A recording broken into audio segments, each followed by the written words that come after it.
Bezrat Hashem, aujourd'hui, nous allons bien entendu parler de Hanouka, puisque nous avons une mitzvah de parler de l'actualité. Et comme Hanouka n'est pas une histoire mais une actualité, c'est ce que nous allons essayer de comprendre. Et nous avons le devoir d'étudier les inyanim qui concernent Hanouka, les composantes de cette fête très spéciale. Betosfot Yom Tov al Ta'anit. Donc je vous ai écrit un cours, Bezrat Hashem, j'espère qu'on va le développer ensemble et qu'on va essayer de prendre l'essence même de cette fête. Dans les Tosfot Yom Tov, concernant la Gemara de Ta'anit, il est écrit Hanouka mefarsem Nissa. Hanouka est là pour rendre public, propager, faire un pirsoum, une propagation, une publicité, pour publier, pour agrandir la forme du miracle. Galouy l'école Israël, al yedei shenahabu bo hamitzvah vechziku bo keshel Torah. Et c'est devenu tellement important dans le peuple d'Israël que bien que cette mitzvah soit une mitzvah qui n'est pas de la Torah, nous observons cette fête avec une rigueur absolue, mais beaucoup plus qu'une rigueur, un certain amour et une envie de faire cette fête, complètement naturellement, comme si ça a été donné par la Torah elle-même, donc par Akadosh Baruch Hu. Et dit là-bas le Tosfot Yom Tov, Velo nachon levatelo. Et donc il n'est pas bon d'annuler cette fête, Chas v'Shalom. Ça veut dire qu'il faut maintenir ce degré-là. Klomar, j'explique donc, Yesh koach nitzri hamidgale b'Chanouka. Il y a une force éternelle, d'éternité, de continuité, qui se dévoile à Hanouka. Ce n'est pas anodin ce que je suis en train de vous dire, parce que les sphères spirituelles qui correspondent à cette fête sont Netzach, l'éternité, et juste en face d'elle, le Hod, qui est en réalité le remerciement. Vous voyez que c'est un étage, c'est comme si on prenait le corps humain, c'est la partie basse, les hanches de l'homme.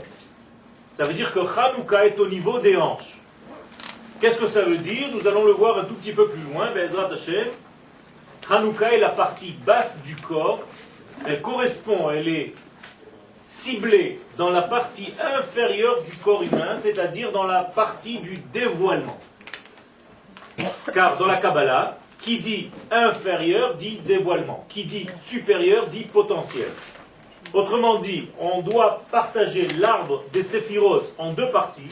La partie supérieure est un potentiel qui n'est pas encore manifesté, et la partie inférieure, à partir des hanches, c'est une partie qui commence à dévoiler, donc à manifester. On peut dire que globalement, ça correspond à la partie féminine. Donc dans chacun de nous, nous avons une partie masculine qui est la partie haute, et la partie féminine qui est la partie basse de notre corps, ainsi que dans notre être intérieur, notre neshama et notre corps, partie qui donne, partie qui est responsable de la réception.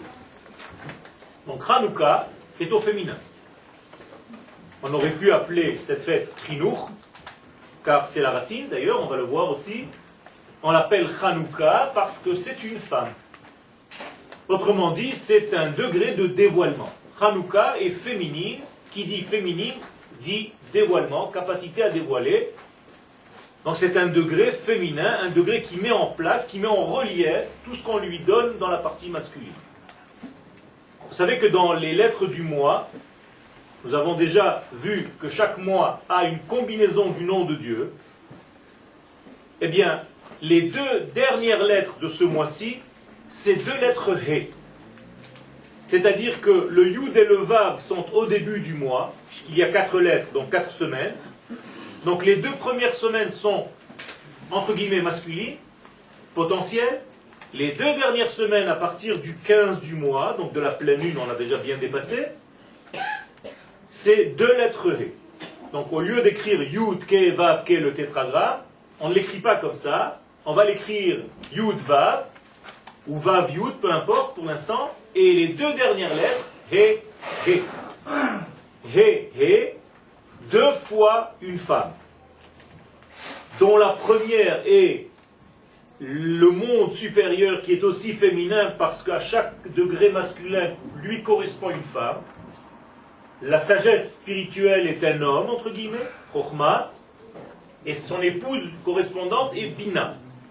Donc on appelle le premier He Bina, et le deuxième He, c'est la dernière lettre, la Malchut. Donc vous avez ici les deux He, la maman et sa fille.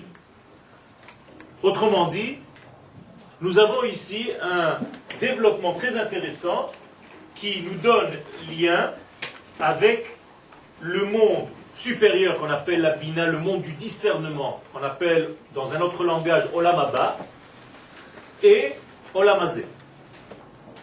Ce qui nous donne immédiatement la compréhension que Hanouka est placé sous un signe féminin qui fait le lien entre les mondes. Et ces deux mondes sont des mondes spirituels, mais qui se dévoilent dans la matière. Et donc, Koach Nitzri Hamidgale beChanouka, il y a donc une forme spirituelle d'éternité qui se dévoile à Hanouka, Afilu Sheuchag Midivrei Sofrim, bien que ce soit une fête fixée par nos sages. C'est pour ça que nous avons une bénédiction lorsque nous allumons les lumières. Qui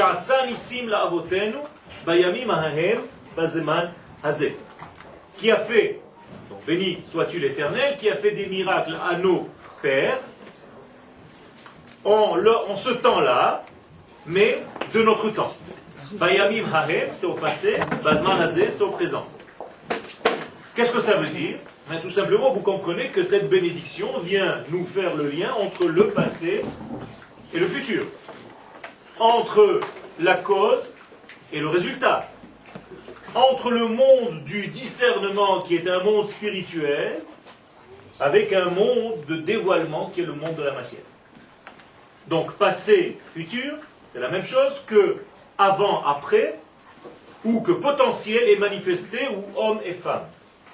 La femme est le futur de l'homme. Parce que c'est grâce à la femme que l'homme peut faire venir des enfants, donc des générations futures. Sans le côté féminin, l'homme reste avec son potentiel passé qui ne se développe pas. Ainsi, notre étude de la Torah, qui reste au niveau de l'étude et qui ne s'applique pas, reste aussi dans un monde potentiel qui ne vit pas, qui ne descend pas dans la vie. Malheureusement, nos frères qui sont encore en dehors d'Eretz Israël vivent un judaïsme potentiel, mais pas encore dans le vécu. Seuls ceux qui vivent en Eretz Israël commencent à vivre véritablement. C'est pour ça que la terre d'Israël s'appelle la terre de la vie, et que nous faisons le Hallel à Hanouka, parce que c'est un miracle qui s'est passé en Eretz Israël, et que nous ne faisons pas le Hallel à Purim, parce que c'est un miracle qui s'est passé en dehors de la terre d'Israël. Les fiches anissim ayuba yamimae. Donc tous les miracles qui étaient là-bas, mamshichim gam bazman azil, continuent au présent. Donc nous avons le passé qui continue au présent et la force du miracle est continuelle. B'masechet Shabbat, dans la Gemara Shabbat, mevarchim lifnei adlakat nerot, nous dit la Gemara qu'on doit faire une bénédiction. Asher kideshanu b'mitzvotav, vetzivanu la'adlik ner Chanukah.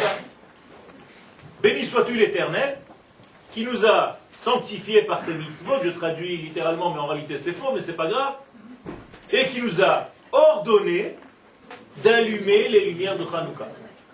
Or, c'est faux.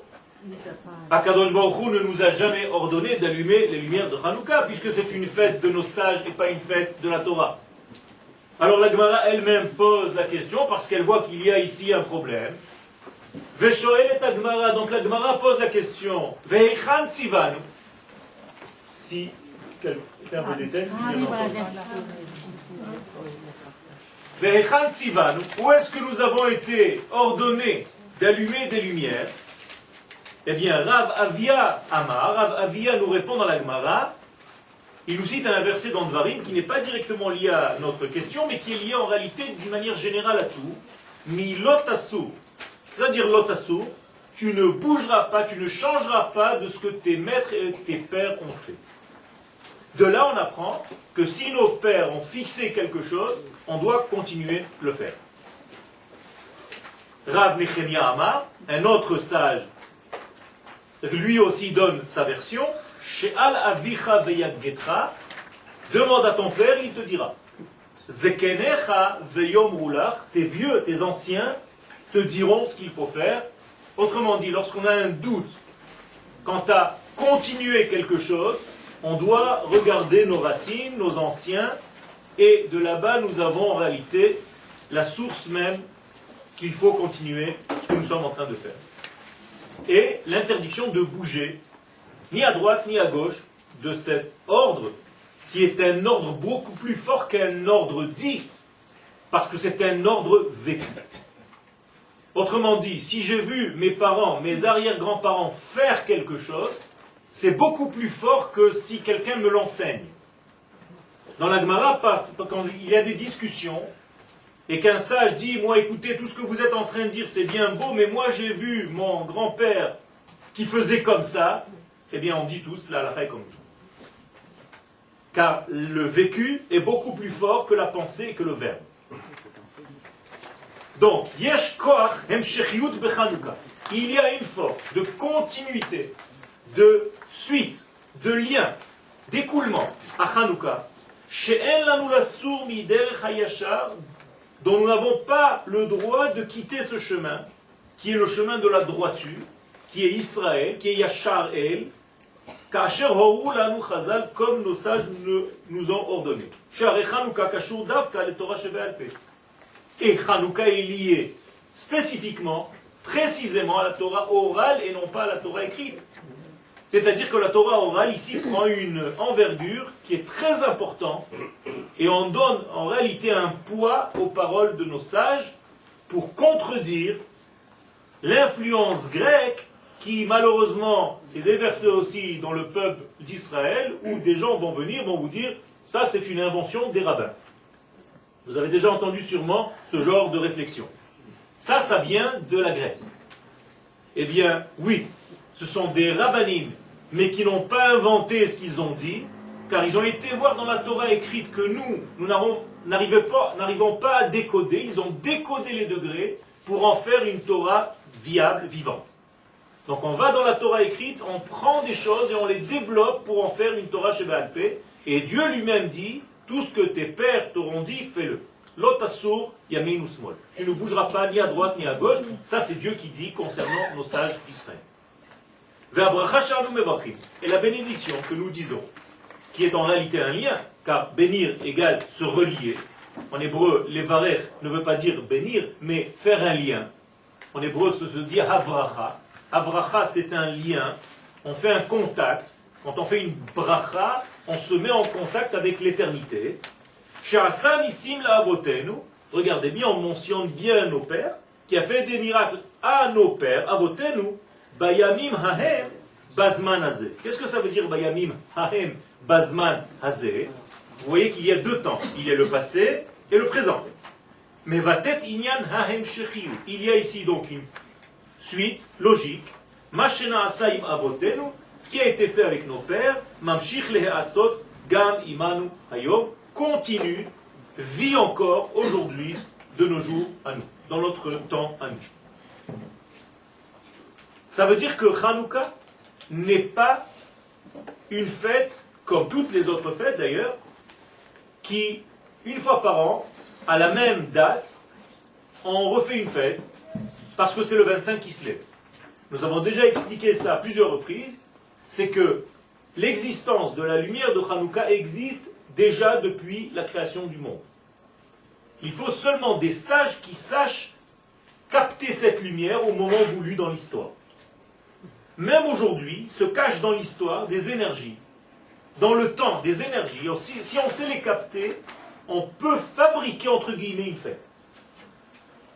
C'est-à-dire que si je sais que demain, par exemple, il y a eu un potentiel de messianisme, eh bien je peux faire en sorte de capter la force messianique et de la dévoiler.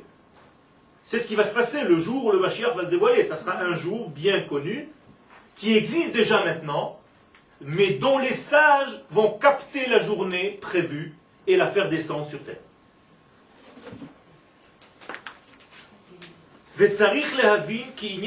Alors maintenant, on va essayer d'un petit peu de comprendre quel est le sens du miracle, le mot nes. Le mot nes, en hébreu, ne veut pas dire miracle, veut dire drapeau, veut dire fanion, veut dire quelque chose qui est au-delà, qui dépasse en réalité le degré naturel des choses. Donc en hébreu, un drapeau se dit nes. Et lorsque tu sors d'une situation donnée, tu es dans un degré de nes.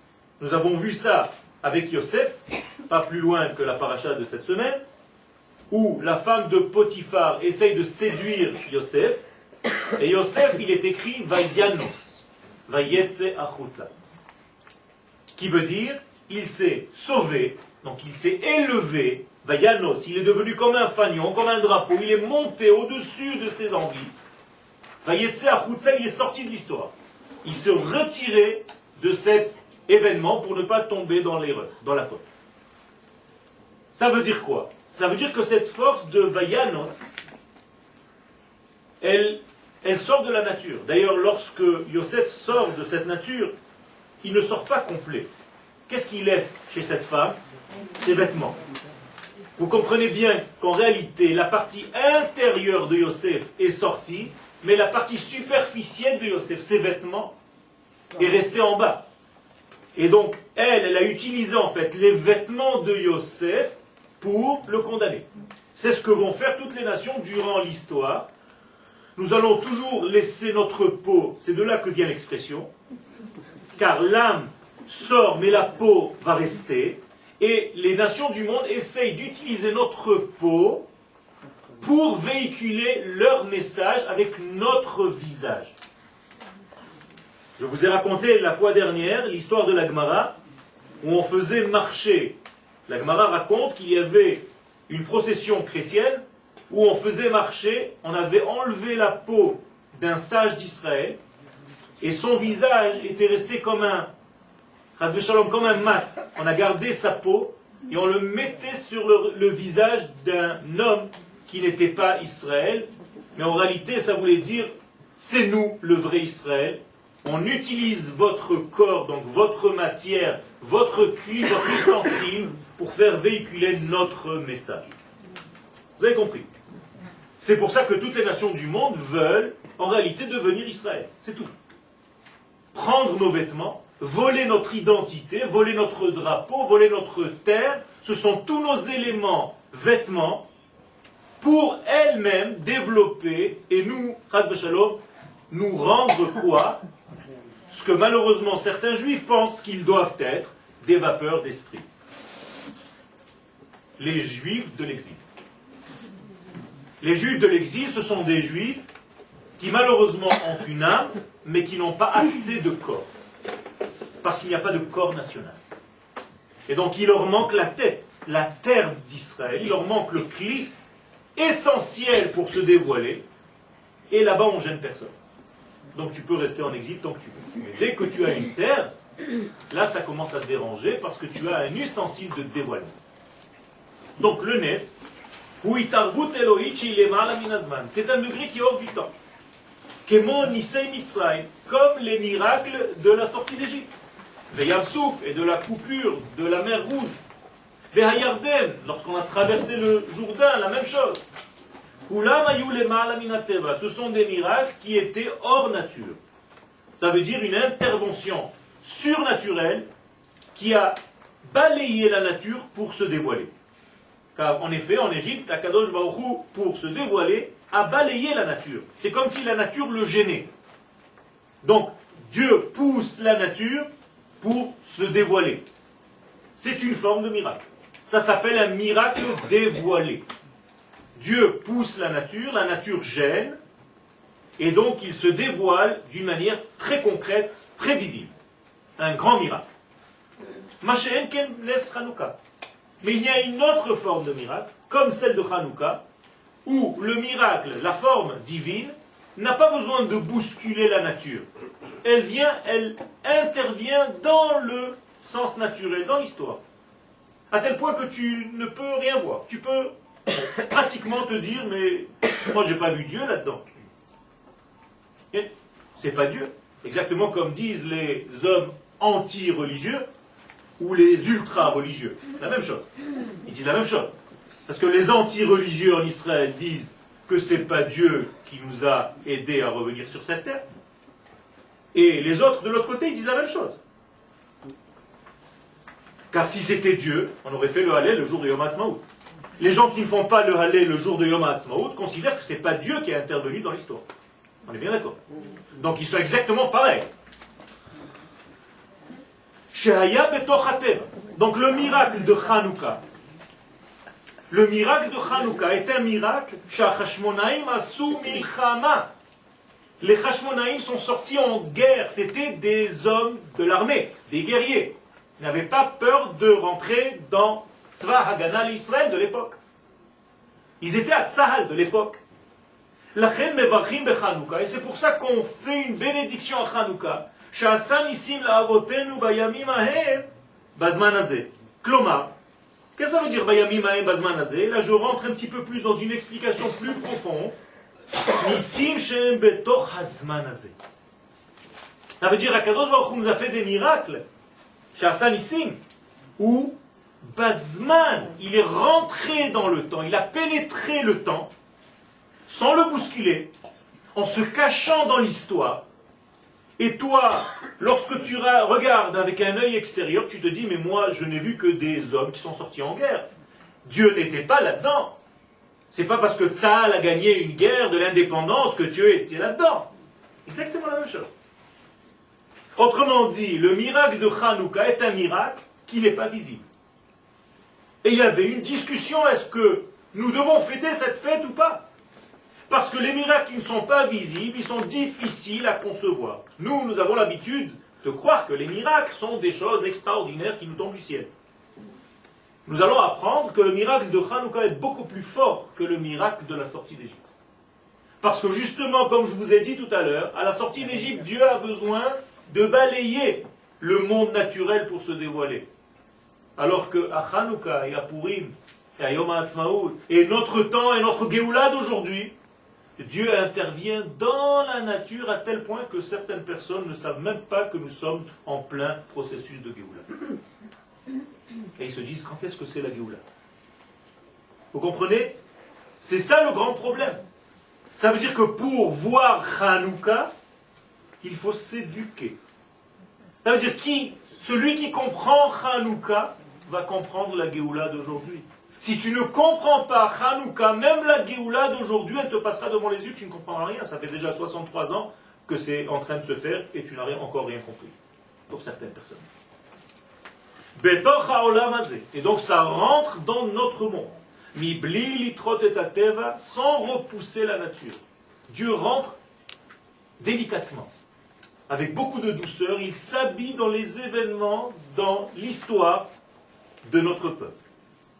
Et la Adraba, Betoch hateva, donc il rentre dans la nature atzmo, naasim anissim, et tous les miracles sont cachés par la nature. C'est pour ça que la combinaison gagnante qui nous a donné cette fête extraordinaire, qui est l'une des seules fêtes de la fin des temps, je vous rappelle, avec Purim, okay? C'est que les sages ont fixé. C'est Hanouka et Purim. Pourquoi? Parce que tout simplement ils sont d'un ordre qui s'habille dans la nature, comme je vous l'ai dit, comme notre Géoula d'aujourd'hui. Et donc, quelle est la combinaison gagnante?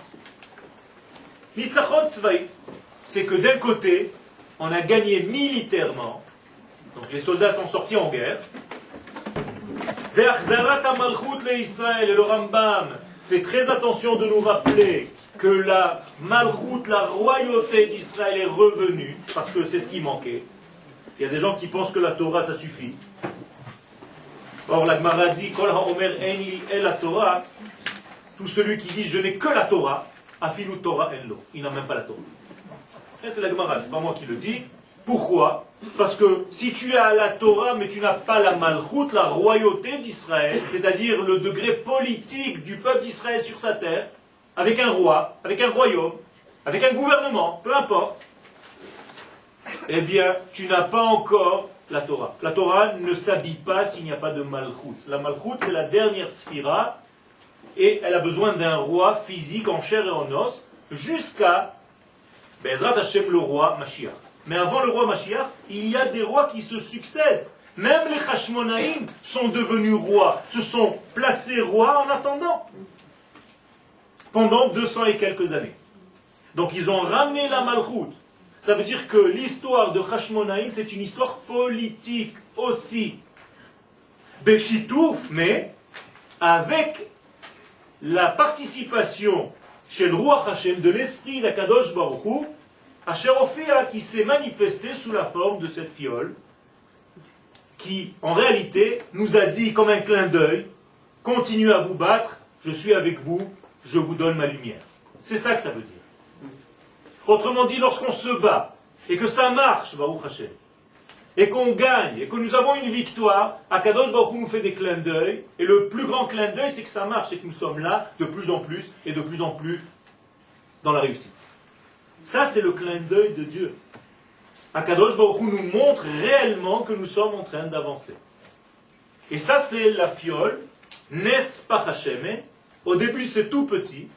C'est un seul degré, une petite fiole, mais qui contient en réalité l'énergie de tout ce que nous avons besoin pour le futur. Les Shalev Kedusha ou Malchut Yachad.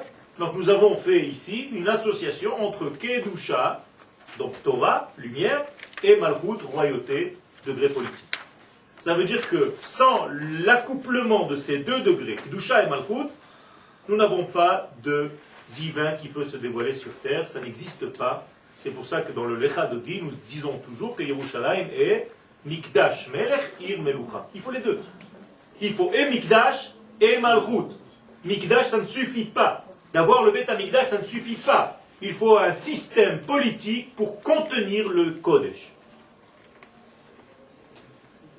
Bechol Shana Bechadash. Et donc chaque année, à nouveau, Bayamim Halal, dans ces jours-ci de Hanouka, Midgale Hanes Amekori, se dévoile le même miracle qui était au départ. Pas un autre. C'est pas le miracle de cette année, c'est le même miracle, la même force, qui en réalité n'a jamais disparu, elle est toujours dans l'espace. En réalité, c'est pas le temps qui passe, c'est nous qui passons. Et lorsque nous passons, nous retouchons le même degré qui, lui, n'a pas bougé. Imaginez-vous, il y a une histoire chez nos sages. Un rav a posé quelque chose sur le bord de sa fenêtre. Il a parlé à son ami, il s'est retourné, la chose a disparu. Son maître lui dit, il faut que tu attendes 1 an, et la chose va réapparaître. Vous avez compris, c'est comme si le monde avait tourné, et que la chose apparaît. Bien entendu, c'est une image, pour nous dire que le potentiel Hanouka est là. Nous avons fait un tour, et nous sommes encore une fois face à lui. La fenêtre va s'ouvrir, mercredi soir, comme elle s'est ouverte depuis la nuit des temps, depuis la création du monde.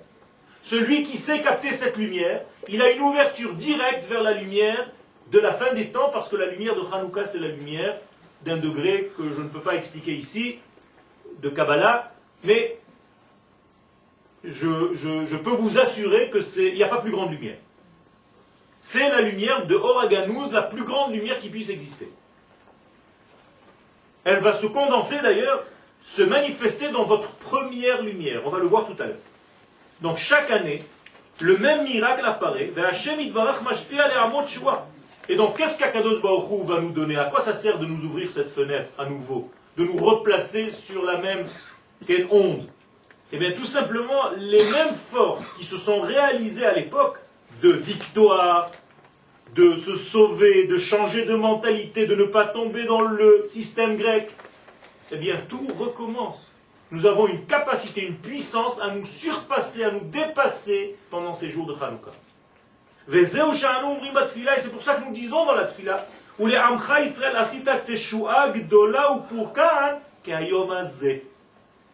tu as fait Tu nous as sauvés, tu nous as fait une teshoua, tu nous as délivrés comme une geoula, gdola, immense. Pour Cannes, c'est une délivrance, qui est hayom hazeh comme aujourd'hui. Qui est hayom hazeh daika. N'oubliez pas.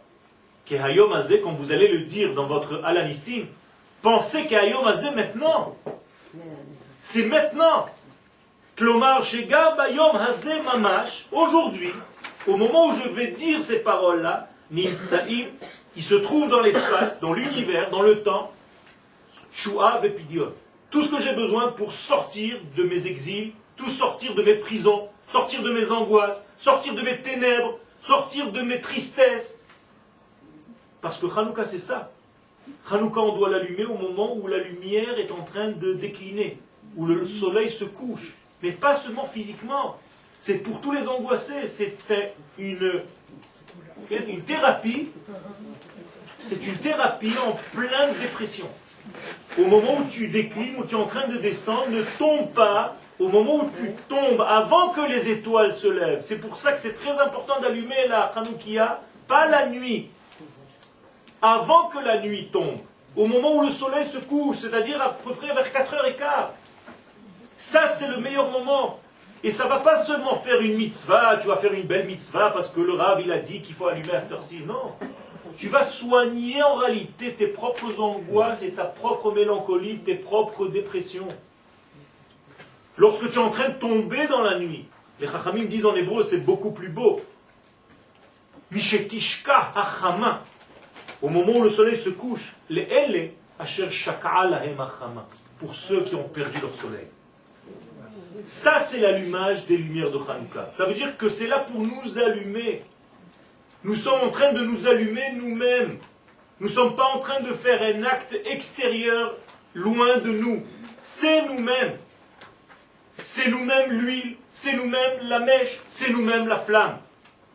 Et c'est tout ça qu'il faut retrouver à l'intérieur de nous. Et donc ça agit en nous, ça agit sur nous, comme ça a toujours marché. Donc ça marche toujours. Encore une fois, si on sait prendre possession de cette puissance-là, de cette force, c'est une bombe atomique.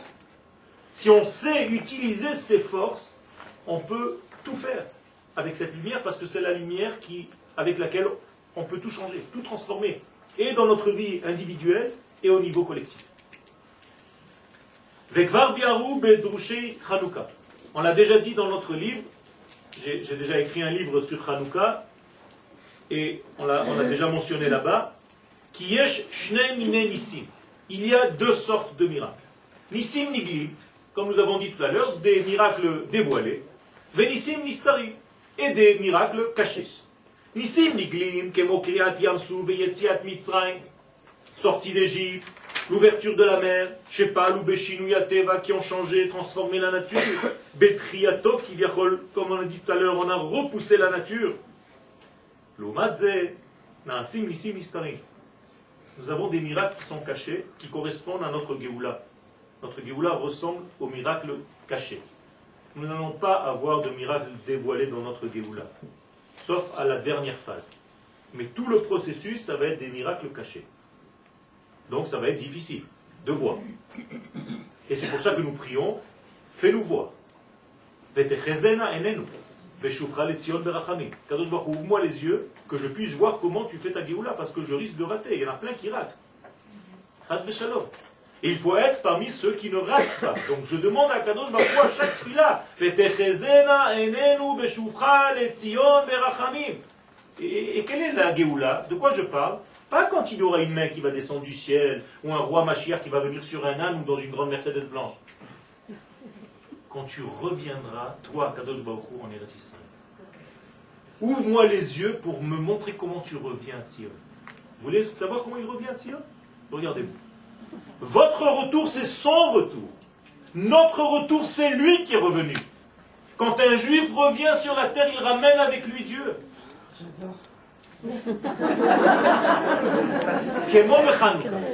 Et ça, c'est le degré de Hanouka.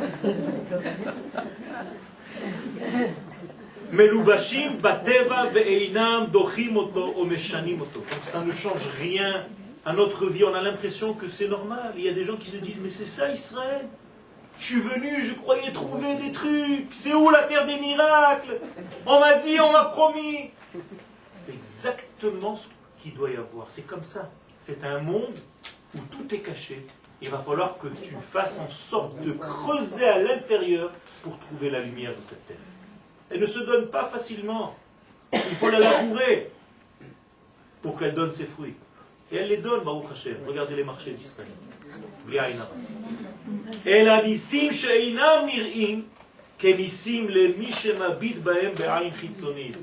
Moralité, la terre d'Israël ne peut pas s'étudier avec un œil extérieur, et c'est pour ça que je me fatigue, et je pense que c'est une bonne fatigue depuis 20 ans, de pousser cette génération à étudier les secrets de la Torah, la Chassidoute et la Kabbalah, et d'arrêter d'avoir peur avec des bêtises qui sont anciens, vieilles de 500 ans, avec des interdictions de je ne sais où, okay, qui ont malheureusement maassé Yetzerara, comme ça disent les Chachamim de la Kabbalah. C'est le Yetzerara qui pousse les hommes à ne pas toucher cette étude, et c'est pour ça qu'ils ne comprennent rien au processus d'Eretz Israël, et qui continuent en Eretz Israël à vivre comme s'ils étaient encore en exil.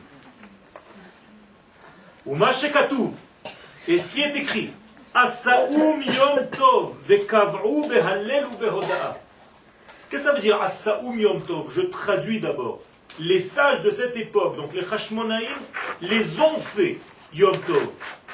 Asuotam, Asaoum, Vekav'u, et ils les ont fixés Hallel, Vehoda'a. Hallel, on dit le Hallel, Hoda'a, quand on dit Modim, on dit Alansim, Valapukan, et ainsi de suite. Pourquoi? Qu'est-ce que ça veut dire Asaoum? Ils ont fait ces jours. Est-ce qu'on fait des jours? Parce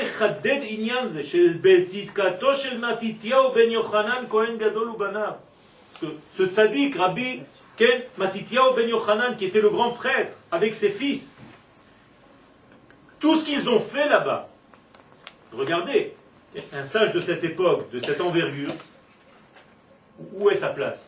À la yeshiva. Non.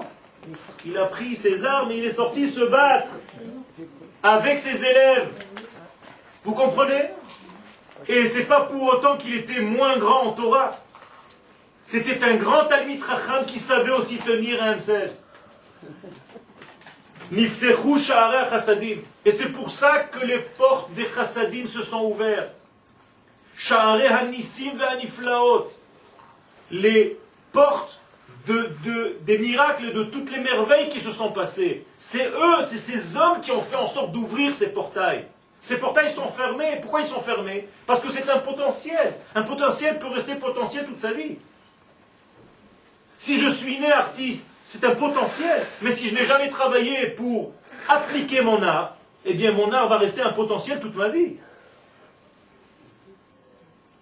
Mon exercice, mon imoun, ma émouna, c'est la même chose, c'est la même racine. Fait en sorte de dévoiler ce que j'ai reçu comme cadeau d'Akadosh Baruch Hu. Eh bien cette porte, cette lumière de Hanouka qui existe dans l'univers depuis la création du monde, il fallait quelqu'un pour l'ouvrir. Il fallait quelqu'un pour la décoder. Il fallait quelqu'un pour la vivre, pour la faire descendre sur terre. Eh bien ça l'ont fait Matityahu, Kohen Gadol Hashmonaï Banav, en sortant en guerre. N'attendez pas, ils n'ont pas commencé à lire des Teilim en attendant que les ennemis viennent nous massacrer. Même si tu lis les Teilim, il faut que tu sortes et tu te battes, c'est ce qu'ils ont fait. C'est comme ça qu'ils ont ouvert les portes de l'amour. J'insiste aujourd'hui beaucoup sur la Gvoura. Parce que notre Géoula est liée à la Gvoura. Il ne faut pas faire partie des peureux. Parce que c'est de la peur, il ne faut pas se cacher. De ne pas vouloir en réalité, entre guillemets, soi-disant, perdre sa Torah parce que je vais sortir à l'armée. C'est comme on nous a dit quand on est venu en Israël. Quand tu vas aller en Israël, tu vas perdre ta Torah. Comme ça on nous a dit à nous. Reste en dehors d'Eretz Israël, quand tu viendras là-bas, tu perdras ta Torah parce que c'est trop difficile en Israël. Il vaut mieux aller tranquille, tu as le RMI, tu as le machin, tu vas le matin à la yeshiva, tu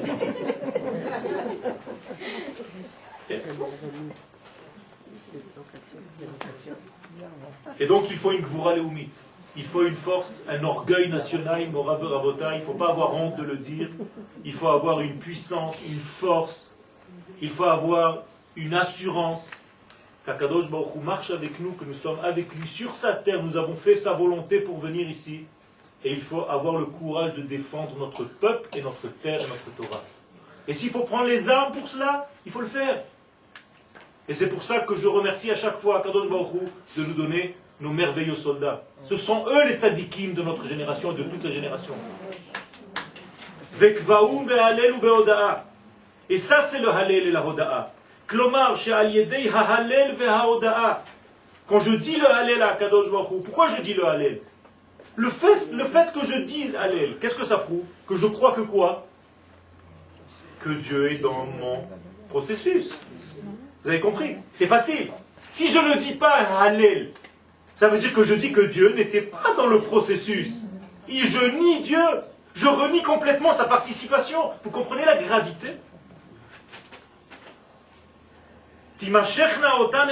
Donc aujourd'hui, quand je refais le Hallel, quand je réouvre cette porte, quand je redis ces paroles à la Nissim, je rouvre en réalité toutes les portes des chassadim, de la miséricorde divine, encore une fois cette année, avec encore une puissance renouvelée sur notre génération, en notre temps, les matas, dans notre monde, ici en bas. C'est pour ça que les actions que nous faisons ici en bas, Kegon, comme allumer les lumières, les nérotes, ve'amirat ha'alel ve'oda'a, ça fait en sorte d'aider à ouvrir les portes même en notre temps.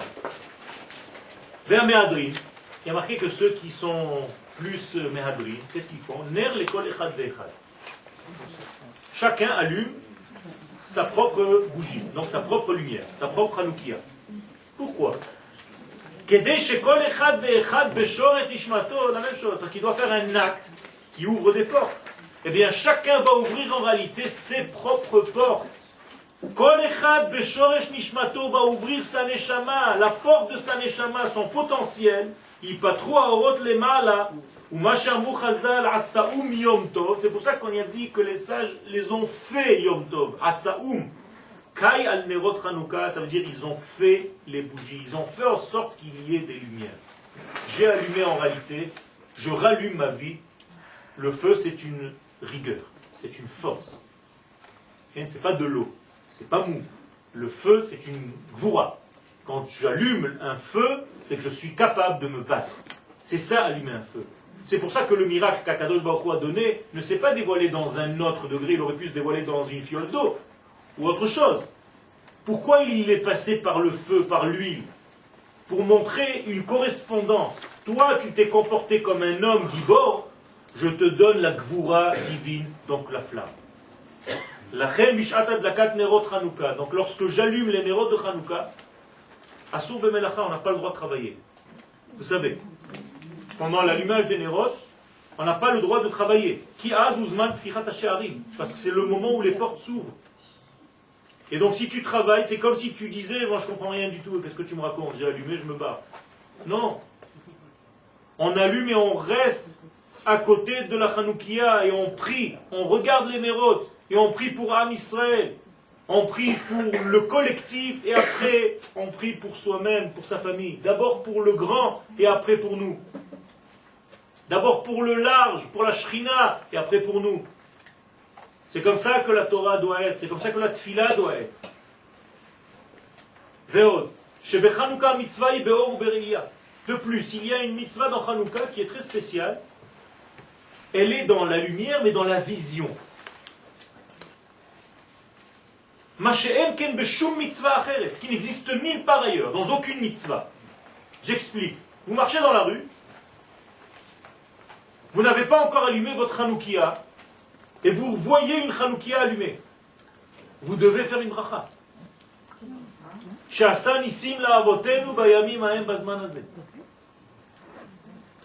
Pourquoi? Je n'ai rien fait. J'ai juste vu. Ça, c'est la force.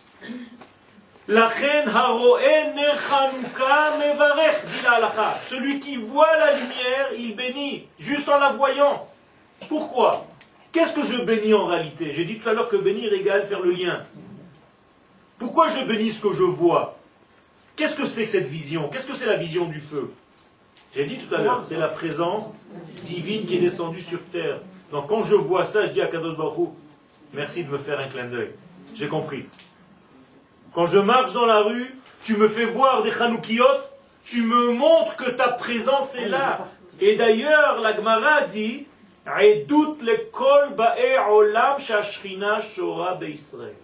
c'est un témoignage pour toutes les nations que la Shrina réside dans le peuple d'Israël. Quoi? Le fait qu'il y ait une lumière de Beth Amikdash.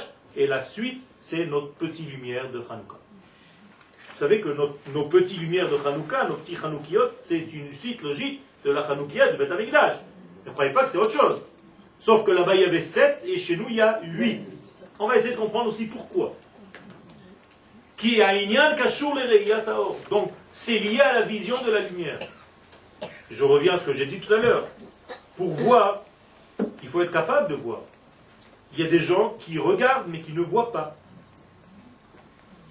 Il y a des gens qui voient des événements mais qu'en réalité ne comprennent pas ce qui est en train de se passer, donc ils ne voient pas. Rappelez-vous ceux qui ne sont pas sortis d'Égypte, 80%. 80% Moraï Verabotai. Pourquoi ils ne sont pas sortis d'Égypte? Parce qu'ils n'ont rien vu. Ils n'ont rien vu. Tout ce qui s'est passé devant leurs yeux, alors que c'était des miracles dévoilés, ils n'ont rien vu. Alors qu'aujourd'hui c'est des miracles cachés, qu'est-ce que vous voulez? Il faut vraiment venir à des shiurim pour comprendre ce qu'Akadosh Baruch Hu est en train de faire. C'est très difficile de le voir. Et les sages, comme par hasard, nous disent que tous ces 80% sont morts où? Dans la plaie des ténèbres. Vous avez compris ce que c'est la plaie des ténèbres? C'est l'incapacité de voir, c'est tout. C'est ça la plaie des ténèbres. Il y a des gens qui meurent tout le temps dans la plaie des ténèbres. Il y a toujours des plaies des ténèbres dans toutes les générations. Ce sont les gens qui ne voient rien, qui ne comprennent rien au processus.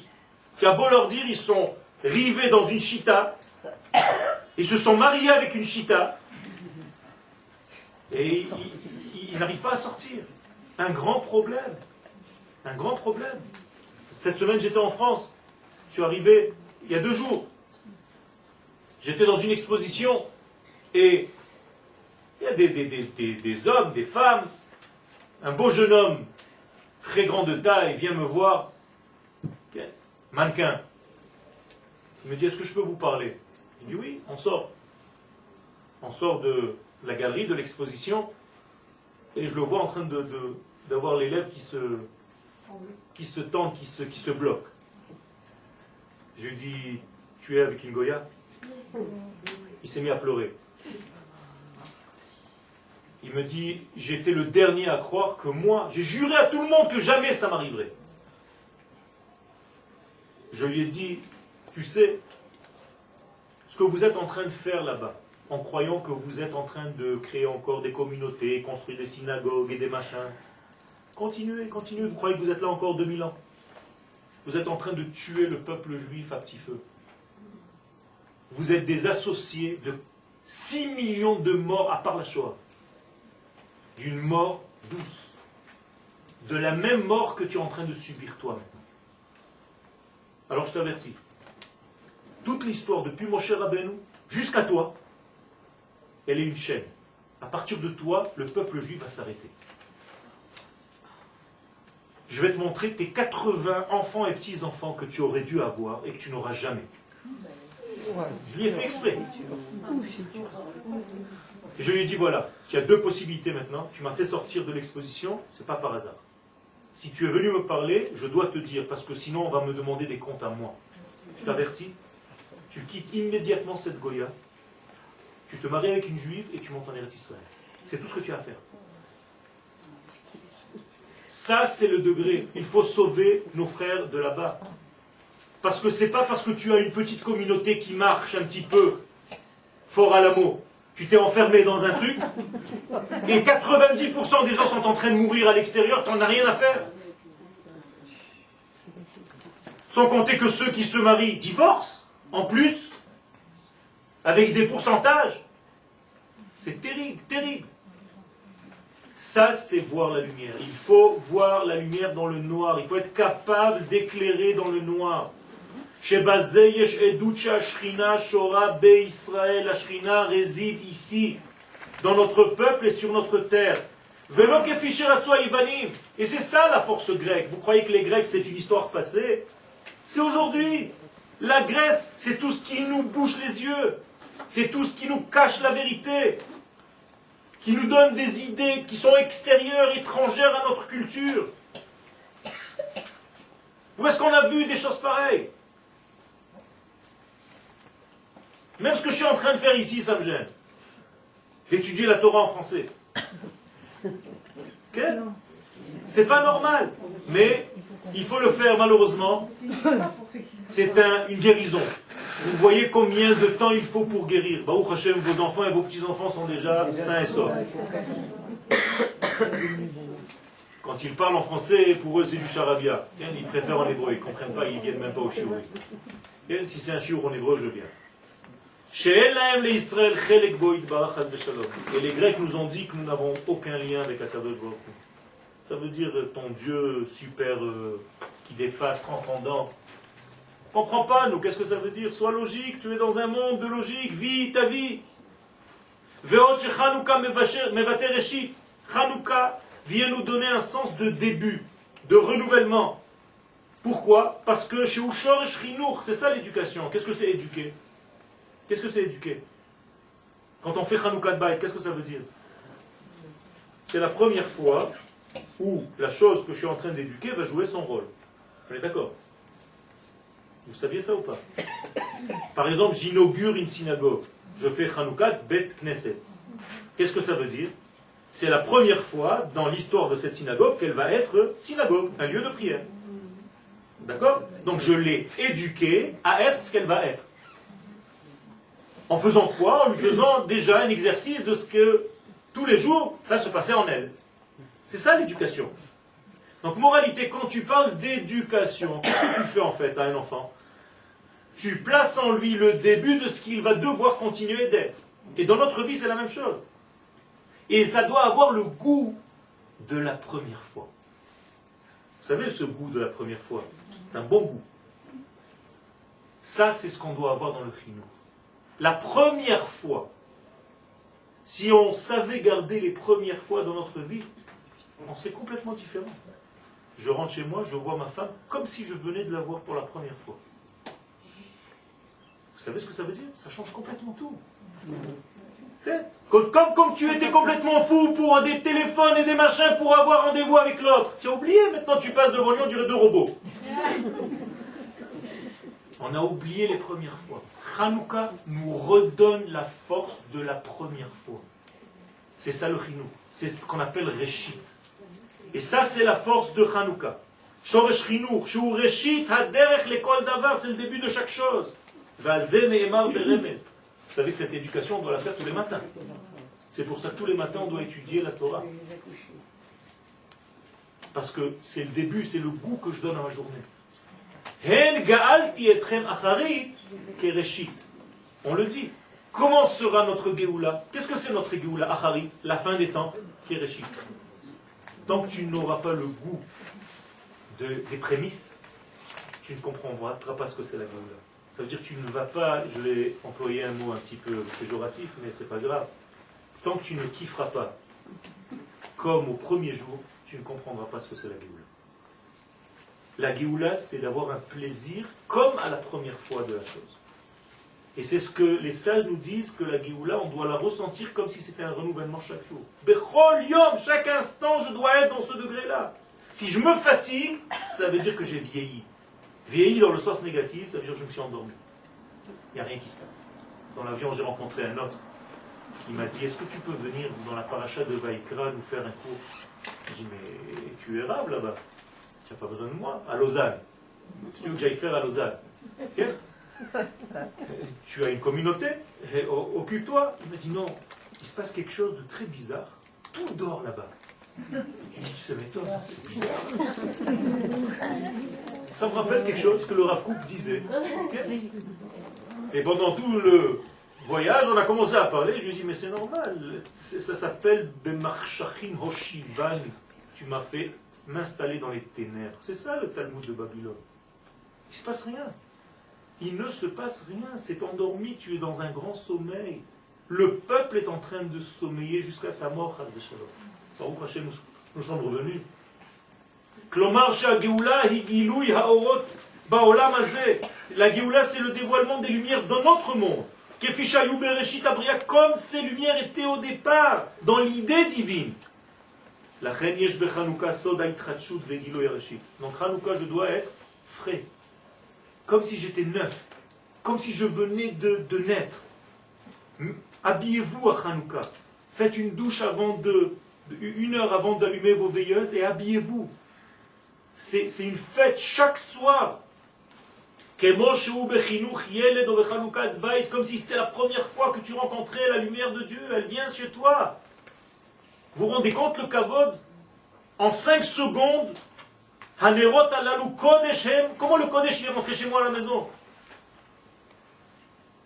C'est extraordinaire, c'est la chokhma divine qui rentre à la maison. Ou à l'extérieur de votre maison à côté. Sheaz berega arishon. Donc, quand tu as ce goût de la première chose, mais ira hareshit, vaitratshut shel haolamot lefi ma shebaim lechanech o lachnoch. Et c'est comme ça qu'il faut vivre chaque début. Ve'adlakat ner Chanukah ba le'amchi sha'ara rishonit zo. Et la lumière de Hanouka, surtout la première lumière, et on va en parler maintenant, elle doit éclairer et nous donner une certitude. Voilà le mot. Le mot c'est certifier. Quand j'allume les lumières, je certifie ma vie. Vous savez que les lumières de Hanouka doivent en réalité viennent de très haut. Donc elles traversent trois couches, qui sont les 3 couches de notre être. La tête, le torse et les jambes. La tête, le torse et les jambes. Vous avez ici des combinaisons de Dieu, des noms de Dieu. Je ne vais pas rentrer dans les détails. C'est Yudke Vavke, Ekie, Yudke Vavke, Elohim et Yudke Vavke Adni. Quand vous faites la gematria de toutes ces formes-là, vous avez la valeur numérique ner, la lumière. Ça veut dire le ner, pensez qu'à ça, c'est pas la peine, même si vous ne vous rappelez pas. Quand vous pensez à la lumière que vous allumez, pensez que tous les degrés, c'est comme un scanner qui vous traverse du haut jusqu'en bas, qui vous nettoie complètement. Depuis votre cuir chevelu de vos cheveux jusqu'au doigt de pied. Tout est en train d'être traversé par cette lumière, vous êtes en train de guérir, tout devient certifié dans votre vie. C'est une assurance parce que vous avez de la lumière là où il fait noir. C'est ce qu'on a voulu faire comme test avec Yosef. Yosef, on l'a jeté dans un trou, on lui a dit, tant qu'il y avait papa avec toi, il y a papa. Viens, on va voir comment tu te débrouilles seul. Dans un bord, dans un trou vide, qui n'a pas de lumière, qui n'a pas de Torah. À bord, rek en bomain, les chashim va'akravim, il y a des scorpions, des serpents. Et Yosef, qu'est-ce qu'il fait? Il éclaire. Il continue à éclairer. Yosef, c'est la Hanoukia. Vous saviez ça? Votre Hanoukia s'appelle Yosef, Hatzadik. Sachez-le. Quand vous rentrez dans votre maison, à droite vous avez la mezouza, à gauche vous avez la Hanoukia. La mezouza c'est Yaakov Avinu et la menorah de Hanouka c'est Yosef. Regardez bien les hauteurs. Yaakov c'est le père et Yosef c'est la descendance, c'est la Brit Mila. Et d'ailleurs vous devez allumer la Hanoukia à hauteur d'une chaise. C'est-à-dire quand un homme est debout, c'est le niveau de sa Brit Mila. C'est là-bas où on doit allumer. Je vous ai dit tout à l'heure que c'est la partie des hanches et plus bas, c'est-à-dire qu'on est en train d'allumer notre yesod, notre fondement, notre partie qui génère en fait toute l'abondance qu'Akadosh Baruch Hu nous donne. C'est ce qu'on appelle Tikkun HaYesod, c'est Yosef Hatzadik. C'est pour ça que la halakha c'est Mosif Ve'oler. Qu'est-ce que ça veut dire Mosif Ve'oler? C'est Yosef. Yosef est complètement imbriqué dans votre Hanoukia. C'est Hanoukia. Ok?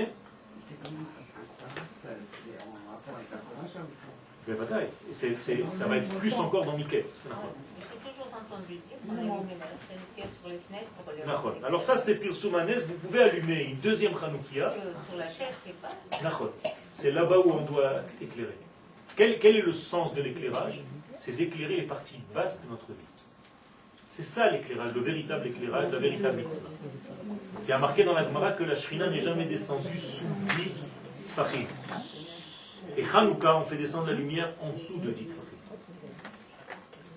Et ça, c'est le miracle. Parce que la Shrina ne peut pas descendre sous 10. Et Hanouka, comme c'est une lumière de la fin des temps, elle descend sous 10 tfachim. D'ailleurs, le type de l'aéroport, pour me tester, pour savoir si j'étais bien juif, à Genève, il m'a posé la question, c'est quoi la prochaine fête? C'était Hanouka. Véridique. Nous voyons mon passeport. Alors il me dit, tu peux me donner un chidouche sur Hanouka? Tu sais quelque chose sur cette fête? Je lui ai dit ça. Il m'a dit, tu donnes des cours? J'ai dit oui. Et donc comme ça on est devenus copains. Et je lui ai dit que la Shrina ne descendait pas en dessous de 10, mais qu'à Hanouka c'était très spécial. Et le pauvre il m'a dit, éclaire-nous, nous sommes là-bas en Suisse, la semaine prochaine. Donc, alors je vais accélérer un petit peu. Vous avez dit qu'il y avait 7 du Beth Amikdash, il y avait 7 Voilà, maintenant. La lumière était suffisante, l'huile était suffisante pour un seul jour. Et ça a duré 8 jours.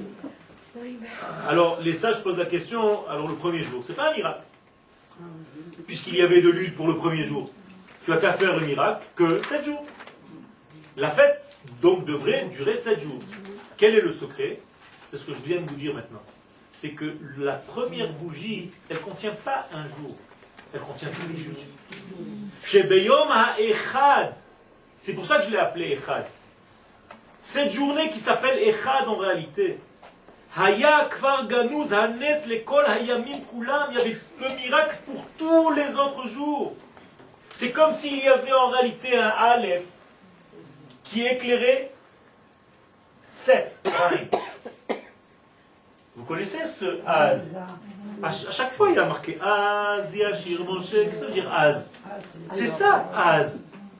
Az yomru bagoïm. Alors les goïms vont dire, qu'est-ce que c'est Az? C'est pas alors, comme c'est marqué dans vos livres. C'est Aleph qui éclaire 7. C'est 1 degré du Olam Abba qui éclaire les 7 degrés de notre monde. C'est ce qu'on fait Yom Kippourim. Echad, Echad ve'echad, Echad ve'shtayim, Echad ve'sheva. Echad ve'sheva. Az. Ça, c'est le secret de Hanouka. Et Aleph plus Zayn, ça fait 8. D'accord? C'est ça les 8 jours. Venimtsa le fizeh, ki bayom harishon. Donc la première journée. Haya ikar godel vetokef hanes al kol shmonat yemei Hanouka. La plus grande force, le plus grand miracle était déjà au début. Aux prémices. Bayom hasheni. Et d'ailleurs, le deuxième jour, Haya anesmoat, le miracle était déjà un petit peu moins, puisqu'il durait moins. Vous comprenez que le miracle, le premier jour, il a la force de 8. Et plus on avance, plus il perd sa force. Le dernier jour n'a que lui-même à éclairer. Autrement dit, pochet ve'oler, ça va en décroissance. Kemoshe hanes pochet ve'oler, mitmaet hashemen midei yom beyomo, ça c'est la chita de Bet Shammai. Ça veut dire, Bet Shammai nous dit qu'il faut allumer 8 au départ et tout doucement descendre, parce qu'en réalité, le premier jour, il y a déjà les 8. Vous avez compris? C'est pour ça que Bet Shammai, et la halakha sera comme lui lorsque le Mashiach sera là. On va allumer d'abord 8 et après on va descendre. C'est la totale de la lumière. Maintenant, je vous ai tout à l'heure dit que le premier jour s'appelle Echad. Qui on a appelé Echad dans la Bible? Ha-Echad, je vous dis le verset. Si vous ne savez pas, je vous mets un blanc. Ha-Echad enenu. De qui on dit Ha-Echad enenu? Vous êtes en train de faire le Chidon à Tanakh. Non. Yosef. Ha-Echad enenu. Yaakov, quand ses enfants reviennent et qu'ils lui disent on doit prendre Binyamin parce que l'autre barbu là-bas, on ne sait pas qui c'est Yosef. Il nous a dit de ramener le petit. Qu'est-ce qu'il dit Yaakov? Ha-Echad enenu. Qu'est-ce que ça veut dire Ha-Echad enenu? Non. Le 1 il manque. C'est pas qu'il me manque un enfant. C'est sûr que dans le sens simple, ça veut dire Yosef me manque. Il me manque un enfant. Tu veux encore me tuer en me manquant 2? Non. Ha-Echad enenu. Ça veut dire Ha-Echad enenu. L'unité n'est pas là. Vous m'avez déjà tué parce que l'unité, vous l'avez tué. Yosef s'appelle Ha'echad, avec le Ha'yedia. C'est extraordinaire. Ça veut dire celui qui fait le dénominateur commun entre tous les degrés, c'est Yosef. C'est cette lumière intérieure très profonde qui fait le lien entre tous, c'est comme notre Neshama. Pourquoi nous sommes un? Pourquoi nous sommes un? Pourquoi vous êtes venus à ce cours entier? Comment ça se fait que l'oreille n'est pas restée dans votre maison? Vous rigolez, mais quand on est au cimetière, au bout de quelques mois, au bout de quelques jours, tout se disperse. L'oreille va quelque part, le pied va quelque part, et l'œil va quelque part. Comment ça se fait qu'ils sont entiers pour l'instant? Parce qu'il y a l'unité qui les fait unir tous, c'est la Neshama, c'est le Yosef. Yosef, il s'appelle Osef, il rassemble. Nous sommes un parce que nous sommes rassemblés. Quand quelqu'un est fatigué et qu'il veut rester au lit, c'est qu'il y a une partie de lui qui ne peut pas se lever. Donc il commence à être malade. Quand il se lève en bloc, c'est qu'il est en bonne santé. Vous comprenez? Plus vous êtes un, plus vous êtes en bonne santé. Plus vous êtes dispersé, plus vous êtes malade. La dispersion, c'est la plus grande des maladies. C'est pour ça que l'exil, c'est la plus grande des maladies. C'est la dispersion du peuple. C'est la même chose. Tout est lié. Moi j'ai une question. Okay. Vous disiez que la lumière de Hanouka venait de Fatma. Okay. Et tout à l'heure vous avez dit que c'est Jacob et Yosef. Donc c'est l'axe central. C'est l'axe central. Ça vient toujours des degrés supérieurs, mais c'est obligé de passer par l'axe central qui est le seul équilibré. Les deux axes sont désaxés. C'est de là que vient le mot désaxé. Déséquilibré. Il faut être dans l'axe central. Toujours, il faut être dans le centre. Akadosh Baruch Hu se dévoile dans le centre. Jamais dans l'extrémité. D'ailleurs, les kabbalistes nous disent qu'il ne faut jamais s'asseoir dans un coin de table pour manger. Parce que les extrémités d'une table, c'est pas bon. Okay? Il faut être dans les... mais pas dans les coins.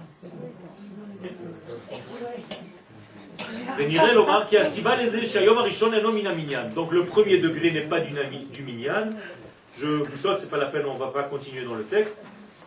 Je vais terminer oralement. Donc, dans la paracha, il est dit El et toldot Yaakov Yosef. Voici les descendants de Yaakov, les engendrements de Yaakov, qui c'est? Yosef. Qu'est-ce que ça veut dire? Ça veut dire que grâce à qui Yaakov va avoir des enfants? Yosef. Donc Yosef représente en fait le brit, le lien, l'élément du lien. S'il n'y a pas de Yosef, il n'y a pas les autres frères. Le Harizal nous dit que Yosef est masculin et tous les frères sont féminins. Dans le rapport féminin-masculin, ça veut dire que Yosef est yang et tous les frères sont yin. C'est pour ça qu'on prend les enfants de Yosef à Jacob. Okay. Et c'est pour ça qu'on dit, pas seulement qu'il était El et Toldot Yaakov Yosef, quelle est la suite du verset? Ben Shvaesre Shana, Haya Ro'e et Echav Batson. Traduction littérale, il avait 17 ans et il était le berger de ses frères. Qu'est-ce que ça veut dire le berger de ses frères? Vous avez compris ce que ça veut dire? Qu'est-ce que fait le berger? Quel est son rôle? De ne jamais laisser une brebis égarée, donc sortir, se disperser. Donc il est responsable du rassemblement. Ça c'est le degré de Ro'e, Ro'e avec un Ain, Shkon Eretz, ou Ra'e Emuna. Il est dit dans Teilim, quand tu vis en Eretz Israël, tu deviens le berger de la Emuna. Ça c'est la force d'Eretz Israël. Par Echad Shel Shemet, donc le par, cette fiole était aussi Echad, comme Yosef, d'huile, qui a été scellée dans le chotam du Kohen Gadol, comme Yosef, il a gardé son brit, il n'est pas tombé dans le piège, et c'est grâce à ça que Baruch Hashem nous sommes appelés She'erit Yosef, la suite de Yosef, She'erit Yosef, comme ça s'appelle le peuple d'Israël, et que Bezrat Hashem, la lumière qui va descendre cette année, profitez-en, encore plus que les années précédentes, et sachez garder cette lumière, la faire venir, prier pour Am Israël, et développer tout ce degré-là, Bezrat Hashem.